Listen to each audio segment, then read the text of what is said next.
রসমালাই করার জন্য প্রথমে ফ্রাইং প্যানটা গরম করলাম, লো ফ্লেমে দিয়ে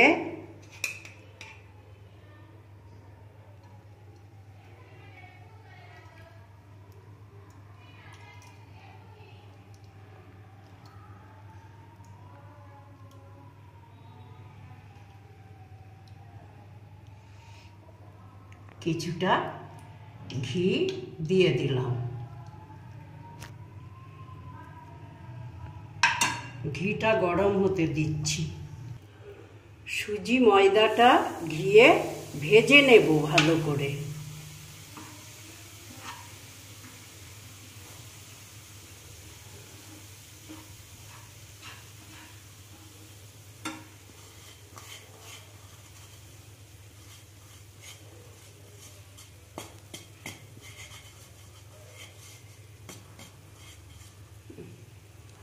কিছুটা দুধ দিয়ে আমি ডোটা ভালো করে মেখে নেব যতক্ষণ না সুজিটা সিদ্ধ হচ্ছে।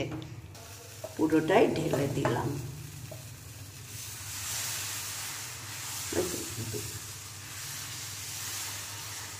ডোটাকে মেখে নিচ্ছি দুধ দিয়ে। সুজি ময়দার ডোটা তৈরি হয়ে গেল। এবার ঠান্ডা করতে দেব।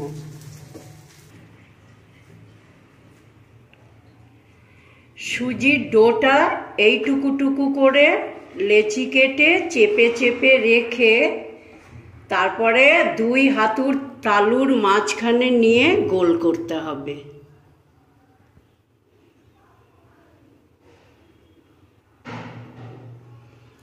আর দুটো তিনটে করে দেখাচ্ছি। এইভাবে চেপে নিতে হবে এইটুকু পরিমাণে, দুই তালুর মাঝখানে নিয়ে ঘুরিয়ে ঘুরিয়ে এরকম গোল করতে হবে।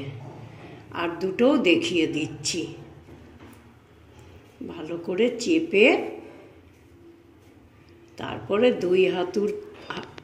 দুই হাতের তালুতে ঘুরিয়ে ঘুরিয়ে গোল করে নিলাম। এইভাবেই সবগুলো করেছি।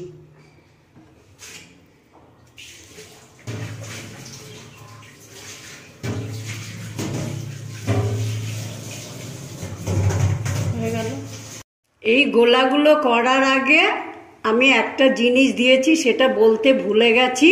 সেটা হচ্ছে সুজির ডোয়ের মধ্যে কিছুটা গুঁড়ো দুধ দিয়ে সুজির ডোটা গরম থাকতে থাকতে আমি ভালো করে মেখে নিয়েছি। তারপরে এই গোলাগুলো করেছি। 1 লিটার মতো ফোটানো দুধ দিয়ে গ্যাস ওভেনটা অন করলাম।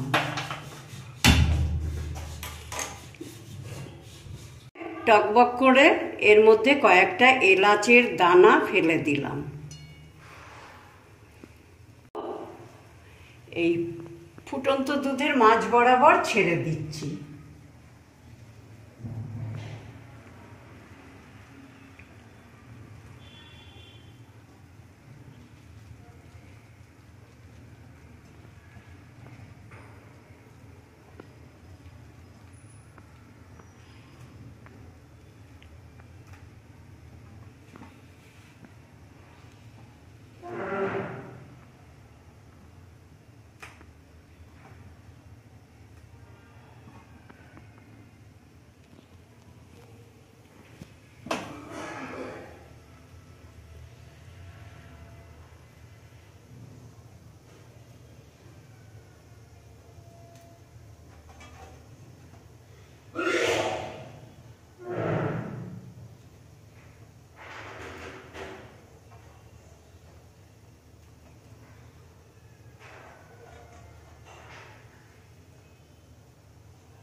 এবার দুধটা ফুটতে থাকবে যতক্ষণ না ক্ষীরের মতো ঘন হয়ে যায়।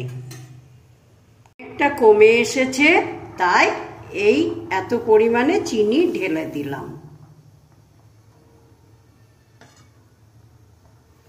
এবার আবার ফুটাতে থাকবো।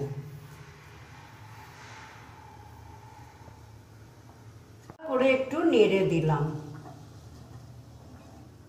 দেখুন রসগোল্লাগুলো কত বড় হয়ে গেছে।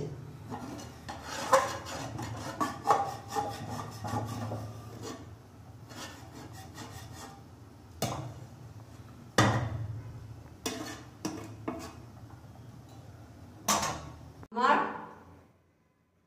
রসমালাই রেডি।